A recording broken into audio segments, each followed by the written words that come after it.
I was only 7 years old when this had happened to me. I was the only child of my parents and would mostly live with my mother at home due to my father working overseas mostly. So my mother would take extra care of me to make up for my dad's absence. She would also kiss me goodnight every night, no matter how ill she gets or how tired she is. It was this particular night that my mother had such high fever and headache that she really couldn't drag herself out of bed, especially after working that hard all day. So I went to bed, saddened, obviously. Soon as I had switched off the lamp beside my head, however, I could clearly see a woman standing in the corner of the now dark as pitch black room. This woman had the same height as my mother, same hair, and was even wearing the same dress that she had worn before going to bed. But something had felt off, quite off about her actually. I asked, "Mom, why did you go through the trouble of getting out of bed? I know you're ill. One night could have gotten by." She tilted her head and started walking towards me. She put her arms forward as if she was about to hug me. But what had really gotten me worried was that she was walking with one of her legs and the other was twisted backwards. I said, "Mom, what has happened to you?" I knew something wasn't right, but it was my mother, so obviously I decided to help her. And just as I was about to step foot on the floor, the figure fell. The sudden thud really shook me. "Mom, I'm scared. You're scaring me." When I said this, the figure looked at me directly, as our eyes met for the first time.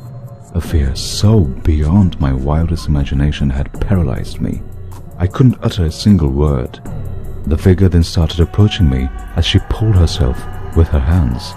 She was coming towards me so rapidly that I had almost fainted in fear. That can't be my mother. This sudden realization had enabled one last fight within me, and so I had mustered up all the courage in me, rolled to the other side of the bed, and bolted to the door. I couldn't lock it since the door could only be locked from inside the room. I then sprinted to my mother's room and locked the door from the inside, and just then there was intense banging on the door. Suddenly, a familiar voice started ringing my ears. "What's the matter, honey?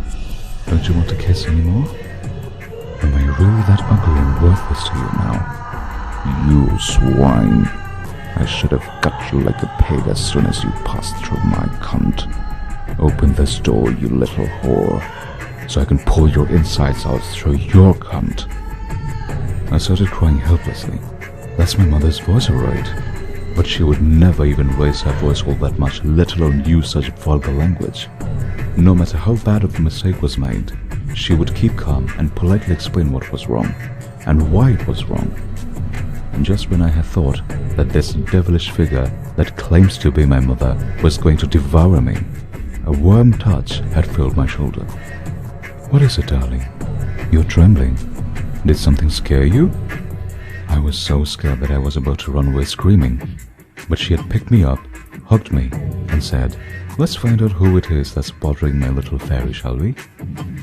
"But Mom, she will kill you too. She will kill both of us."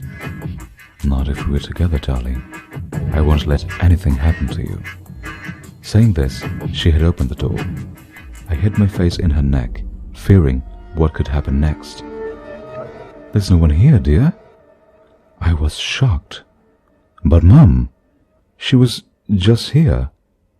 She was banging on the door, saying the absolute worst things to me." I knew she wouldn't believe me, so I had repeated word for word what that demon had said to me. Surely, a young girl such as myself can't create such grotesquely detailed scenarios in her head unless told so. And so, my mother believed me. From then on, I laid next to her every night. All the lights throughout the house were lit, and so was a lamp next to my mother's bed, because there was no way that I was going to sleep alone.